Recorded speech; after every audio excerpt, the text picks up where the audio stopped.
On va faire ensemble une crème pâtissière. Et là, tu vas voir, c'est quelque chose de très très simple. Le plus compliqué, c'est presque d'allumer la plaque. On va faire chauffer le lait avec la gousse de vanille qu'on aura grattée au préalable. Et on va mettre la moitié du sucre. Pourquoi la moitié du sucre et Ouais. pas tout dans les jaunes?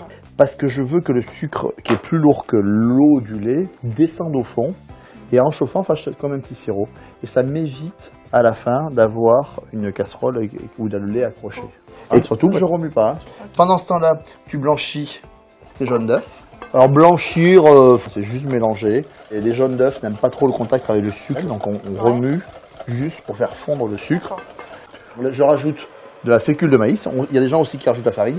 Moi, je préfère rajouter de la fécule parce que je trouve que ça fait des crèmes pâtissières qui sont meilleures. Mon lait est à ébullition et on va le verser progressivement. Tout en fouettant. Voilà, doucement. Tu vois qu'au fond du lait, on a le sucre là. Voilà, tu peux y aller. Au début, on y va doucement. Après, on met la totalité. Voilà.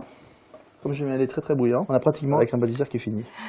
Là, tu es hors du feu. Et là, tu laisses le temps à ton amidon d'absorber le lait. En fait, si tu veux, le grain d'amidon, il va se fissurer à une certaine température. Il va absorber 6 fois son poids. Et si tu ne lui laisses pas le temps de grossir de 6 fois, tu auras des grumeaux. Et on va la faire cuire. C'est une crème pâtissière. Ça se cuit. On va la porter à ébullition. Et on va la cuire pendant 1 à 2 minutes, là, en remuant sans arrêt. Parce que ça cuit l'amidon et on a vraiment ce goût vraiment différent.